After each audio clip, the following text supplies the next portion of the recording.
looking a bit fraught, but here we are once again. So, there we go. Well, we are once again in a winning position, as we are most times you come on, but that was one hell of a battle, wasn't it? It was, it was. Less than impressed, to be honest. I just overheard Elliot saying that had a few words after the game, and I think there was a few words after the game. Not good enough. Not good enough by a long street, in my opinion. We were lucky to win today. I said to their manager after the game, they probably edged it overall. We were a million miles away from where we need to be today, so got a bit lucky. So, disappointed with the goal that we conceded, because we were looking. Yeah, absolutely disappointed with it.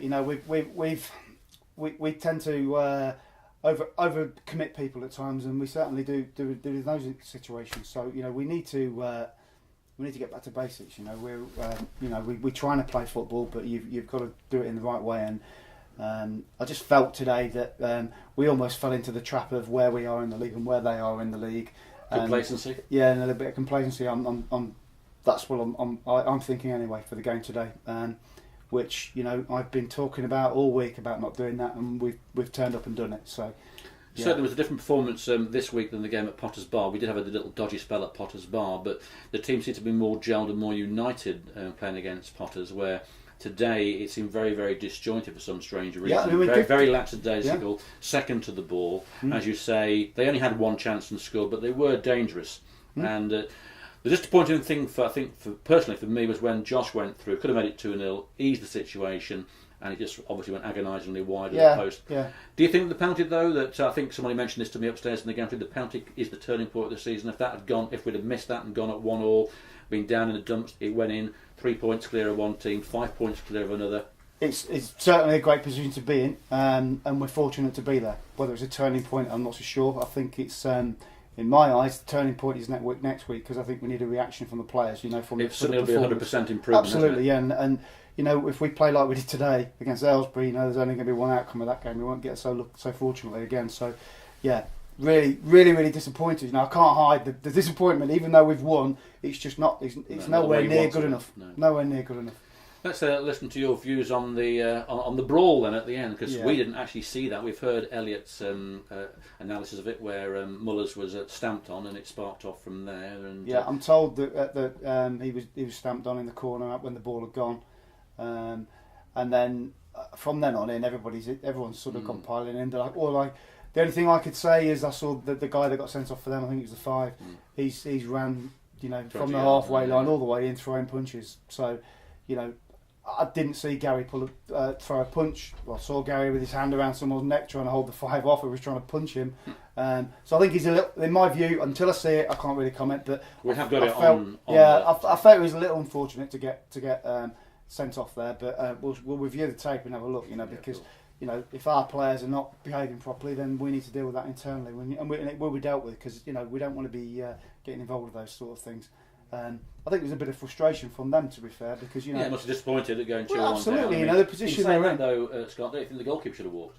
I felt he should. I thought he was last man for the penalty. No doubt about it. I thought the referee was very lenient there. We've had a few words about referees, and in our opinion, the standard of refereeing today was at its poorest. Yeah, he almost went two ways. First half, he was letting everything go, and second half, he was trying to pull everything up. So he'd almost been.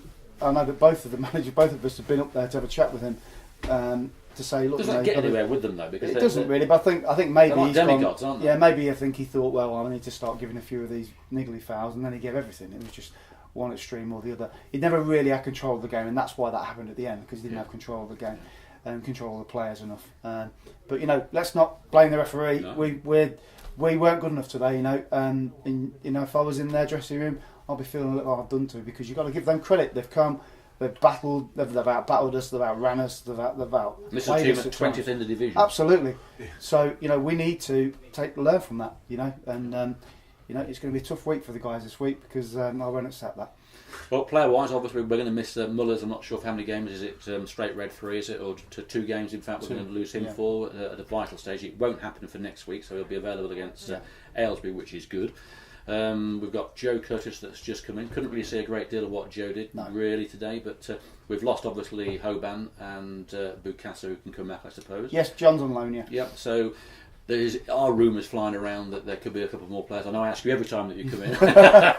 And the answer will be the same as it always is. You know, if there's somebody there that we feel will improve the squad, like we have done with Joe, you know, who we feel he's got something there, we'll bring them in. But it's very difficult, you know, because we can't have a squad of 20 players. You know, it's a part-time football club. You can't keep 20 players happy, so you can only really carry at any one time 15 senior players, and then from that point on, you're relying on, you know, the under-21s who are doing a great job for us this year. You know, because they won today, didn't they? They did. Yeah, and beat Kempston 2-1, was it? Was it 2-1? 2-1, yeah. And then you know we've got the likes of Rebus, who's not featured for a while, would have been in the squad today, but he's ill. So we've got these guys to come back into the squad. You know, Andy Gooding wasn't available today; he's had to go away with work, and Doobie's injured. So we've got a few to come back in, but it's very difficult. It's a bit of a balancing act to try and keep the squad at the sufficient size to be able to cover for injuries and suspensions. But you know, we've got to deal with it. Everyone has to. The good thing about today, though, Scott, was we played our game. We won a game where the others didn't, yes. And they've all been postponed. So we've got clawed one game back. It's going to upset their apple carts having to rearrange games. So that's good for us as well. Yeah, it is. Yeah, it's great. I mean, you know, this is what we wanted, position we wanted to be in, just not quite the way we'd like to play to get there. Okay, well, thank you much for your frank views. I will see you a bit later. I need to speak to you for your programme notes for next week. Okay. That's okay. Yeah. So thank you. We'll get to